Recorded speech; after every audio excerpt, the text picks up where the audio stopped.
It is not about consequences. It is not about incentives. It is not about behavior.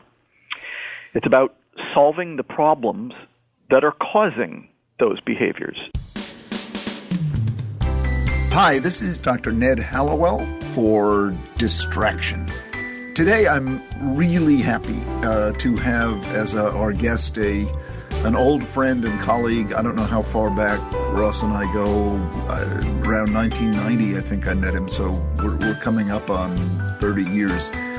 Hard to believe. But Ross is really Dr. Ross Greene. I should mention his name, as talking as if you know who he is. Dr. Ross Greene is one of the most, and I truly mean this, I'm not just saying it because he's listening, one of the most original, innovative people in mental health that I've had the pleasure to meet. There's a lot of people in mental health who are good at what they do, but there aren't that many that actually break new ground and have new ideas and are able to change the field in a significant way. Ross came to Boston from the hinterlands and took Harvard by storm, as it were. And he really, those of you who have read his probably most famous book, The Explosive Child, which isn't really about explosive children, but it's a truly amazing book and really about how to deal with conflict in families in a way that other people just hadn't written about. And he developed this method and has continued to develop and has a new book out called Raising Human Beings. I love that title, Raising Human Beings. Subtitle, Creating a Collaborative Partnership with Your Child. Let me stop there with my introduction. And I said to Ross, I really want him to tell the listeners his story because it's a wonderful story. And first of all, Ross, welcome to Distraction. Thank you for having me on, Ned. And I don't know how far back we go, but I know we don't see enough of each other these days, so we're going to have to work on that. Yes, we will. I mean, the theme of the podcast Distraction is connection, so we have to work on connecting more often. So start where you want to, but maybe back in your days as a grad student or wherever, and bring us into the world that you've created. Well, I started as a pretty traditionally trained behavioral psychologist, but as one who was trained in consequences and incentives and as the means of modifying a kid's behavior, I rapidly became acquainted with the fact that there are many kids out there and families and classrooms in which those strategies are not getting the job done. And so as a proud member of one of the helping professions, mental health, when you find that you're not helping, you got to come up with something different. And so what I came up with is now called Collaborative and Proactive Solutions. It is not about consequences. It is not about incentives. It is not about behavior. It's about solving the problems that are causing those behaviors. So these days, the way I describe it is that behavior is the signal or the fever, the way the kid is communicating to us that he's stuck or having difficulty meeting a particular expectation. And in my line of work, we call those unmet expectations unsolved problems. And the goal is to solve those problems. So big seismic shift number one, let's not focus on behavior and modifying it. Let's focus on identifying and solving the problems that are causing those behaviors. And the research that we've accumulated since 2004 shows that approach to doing things is every bit as effective as the behavior modification approach. So we're on level playing field there. But since the model, now called Collaborative and Proactive Solutions, was originated, we've implemented it in, countless hundreds of thousands of families and inpatient psychiatry units and residential facilities and prisons and schools. And the results have been remarkably gratifying. In the state of Maine, for example, they used to have 251 kids in the juvenile detention system. That was 10 years ago, before they started implementing collaborative and proactive solutions. There's now 81. And because they had so many empty beds, because we reduced recidivism from 65% to 15%, they had too many empty beds and they had to close an entire facility. So the entire juvenile detention system in the state of Maine is now one building.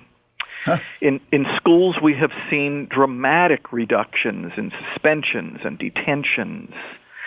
In residential facilities and inpatient psychiatry units, CPS has a great track record for dramatically reducing or eliminating the use of physical, chemical, mechanical restraint and locked door seclusion. So as you can tell, this has been quite a gratifying journey. And its culmination is the nonprofit that I founded in 2009, Lives in the Balance, which has a kicking website with just a ridiculous amount of free resources about the CPS model on it. But Lives in the Balance is now moving into advocacy and outreach. The website is livesinthebalance.com? .org. .org. Correct, Lives with a V. And that's what's keeping me busy these days. Not enough people know about how horribly behaviorally challenging kids, who I consider to be our most vulnerable kids, are treated in many segments of our society, and just can't watch it anymore. So now it's time to do something about it and get other people involved in the effort. That's the journey in a soundbite.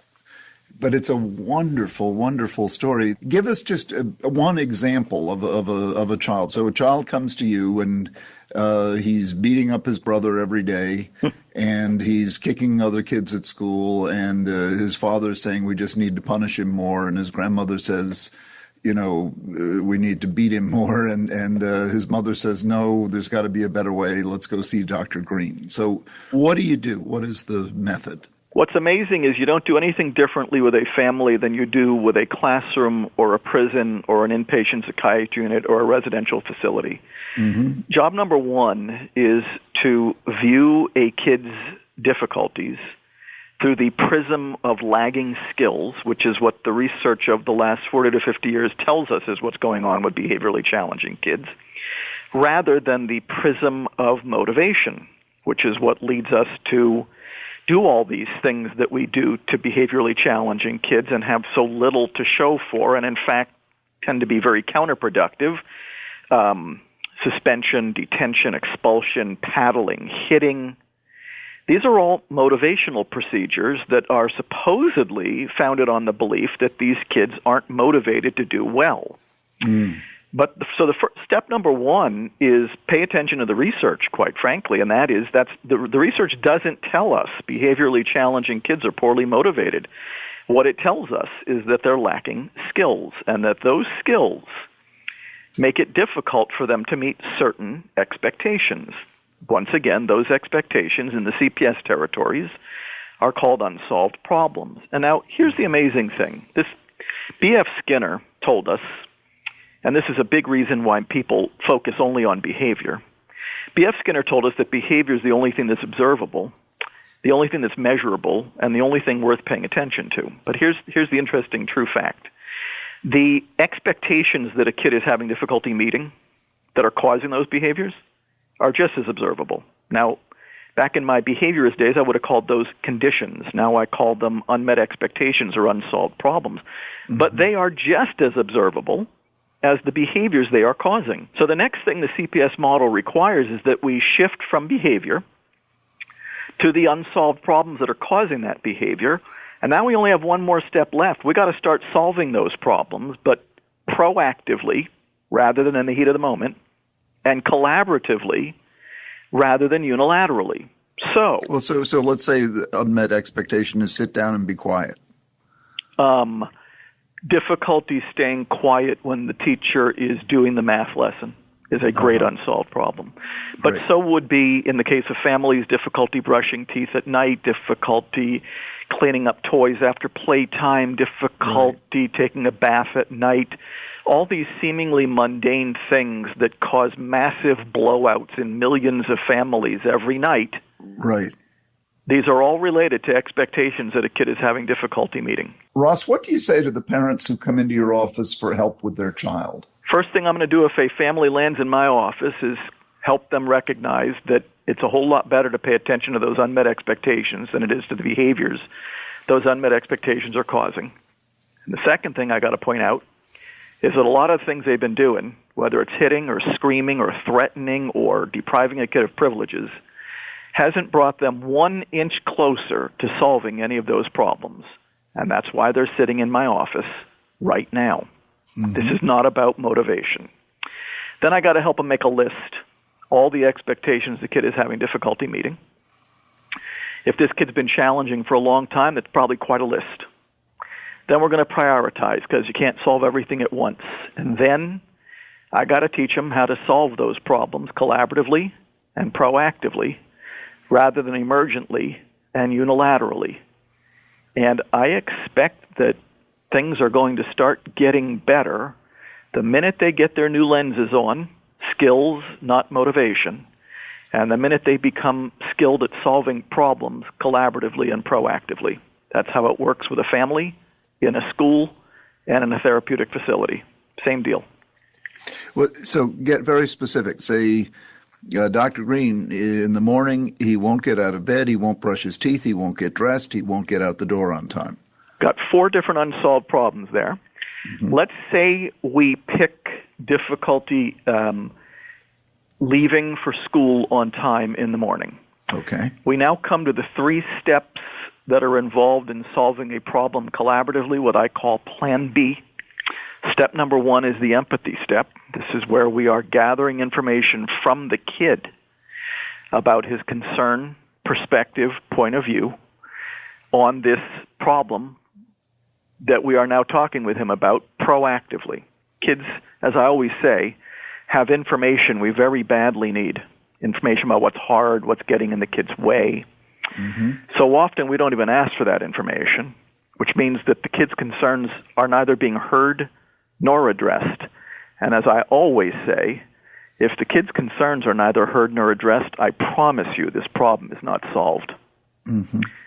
Step number 2 is the define adult concerns step. This is where the adult is entering his or her concerns into perspective on the same unsolved problem. Adults have very important concerns as well. Tricky part there is adults frequently don't know what their concerns are because they have so quickly moved on to their solutions, which they are usually busy imposing. Mm-hmm. Got to help adults put their concerns on the table, otherwise those concerns won't get addressed either. Mm-hmm. And then the 3rd step is the invitation, and this is where kid and adult are collaborating on a solution, but a solution that has to meet 2 crucial criteria, enthusiasm not being one of them. It's got to be realistic, meaning both parties can truly do what they're agreeing to do. And it's got to be mutually satisfactory, meaning the concerns of both parties are going to get addressed by that solution. Once again, any problem, any solution that does not address the concerns of both parties isn't solved. A lesson our politicians would probably be well served to remember as well. So let's say getting out the door on time, the kid says you empathize with him and he says, I don't know why I can't get out the door on time. They're just always telling me what to do, and it's never good enough, and I'm not out the door on time. And then the parents say, well, the parents aren't going to say anything yet. Okay. We're not done with the empathy step yet. Okay. We've just begun. We need to get much more detail from the kid about what's hard. And we might have to break getting out the door on time for school down into its component parts to find out all of what needs to be done before so he can get out the door on time to school in the morning, and which of those parts are hard and what's hard about those parts. So the empathy step, one should expect that the empathy step, remember, this isn't being done in the heat of the moment, so we got time. Right. The empathy step should take an average, and this is only an average, of somewhere between 5 and 15 minutes, depending on the complexity of the unsolved problem. But before we leave the empathy step, we have to make sure we have the clearest possible understanding of the kid's concern, perspective, point of view on this unsolved problem. Okay. And then the next step is to... Now the adult's got to enter their concern into consideration. So let's say we learn from the kid that he has great difficulty waking up in the morning. He wakes up too late. Because he wakes up too late, something that people have tried really hard to do something about for a very long time and spent tons of money on any variety of alarm clocks. Parents as alarm clocks, of course, doesn't work well at all because kids can scream at parents and parents can scream back, and that's not the ideal type of alarm clock. We got conflict now with the alarm clock. But we're also learning that there's just too much to do in the morning before he leaves for school, especially given the time he finally is able to drag himself out of bed. So let's say we learn that from the kid. From the parents' concerns fall into one or both of two categories: how the unsolved problem is affecting the kid, how the unsolved problem is affecting other people. So in the how it's affecting the kid department, we might hear that he's often late for his first period class, and it is causing his grade in that class to suffer. How it's affecting others is that his mom often has to give him a ride to school instead of him catching the school bus, and that's causing her to get into great difficulty with her boss. Now we've completed the define adult concern step. And now in the invitation, we're going to put those two together, starting with the words, I wonder if there's a way. I wonder if there's a way for us to do something about all you have to do in the morning, given what time you are finally able to get out of bed, so that you're not late for your first period class, and so that I'm not late for work. And then we're giving the kid the first crack at the solution, and we're continuing on in the invitation until we are convinced that we have a solution that's realistic and mutually satisfactory. And now, just in case your listeners are wondering, would you only do this with a behaviorally challenging kid? The answer is no, you would do this with any kid. And that's what you generalize in your new book, Raising Human Beings, I assume. Raising Human Beings is how to apply this model to any kid. Right. That's what I mean. So it's right. Now you're going from working with so-called behaviorally challenged children to raising all children. Well, and to tell you the truth, I've never seen that much difference between them. I mostly think of behaviorally challenging kids as being less lucky because they are expressing the fact that they're having difficulty meeting expectations in ways that are more extreme, but the fact that they are doing that often has them on the receiving end of the worst society has to offer. Right. But there's another reason, and I go into great detail about this in Raising Human Beings, that we want to parent and solve problems this way. And that is because we want to teach skills that are on the better side of human nature. And that's a lot of what I talk about in Raising Human Beings. Skills like empathy, appreciating how one's behavior is affecting other people, taking another person's perspective, resolving disagreements without conflict, and honesty. When I speak these days, I often ask the audience if they're worried about the human species these days. And the majority of people raise their hand, probably for good reason. I think the skills that I just named are the ones that protect us. And I think that there are many developments that have occurred in society over the last 15 to 20 years across the board that have made it so that our kids are less empathic. That's what the research tells us. And that we got to get back to teaching those skills explicitly, give kids practice, and especially model them. How do you teach empathy aside from modeling it? Well, believe it or not, what the research tells us, and this is very exciting stuff coming out of Australia these days, where we are studying collaborative and proactive solutions, is that just by solving problems collaboratively and proactively, you are simultaneously teaching the skills I just named. That makes sense. So it begins with empathy, and by practicing empathy, the other person learns empathy. Yeah, I'm actually not a huge believer in the how do you think that made so-and-so feel approach to teaching empathy. Not that it's horrendous, just that I think that when kids are engaged in Plan B, when kids and adults are engaged in the process of identifying and hearing each other's concerns and trying to come up with a solution that addresses the concerns of both parties, boy, empathy is being taught, practiced, and learned on both ends of the equation. Parents learn how to listen. Parents learn how to empathize. Kids learn the same thing. Right. No, it's as everything that you do, Ross, it makes perfect sense, and you articulate it so wonderfully. Thank you. I don't deserve all those kind words you said in the beginning, but I guess it's too late to edit them now.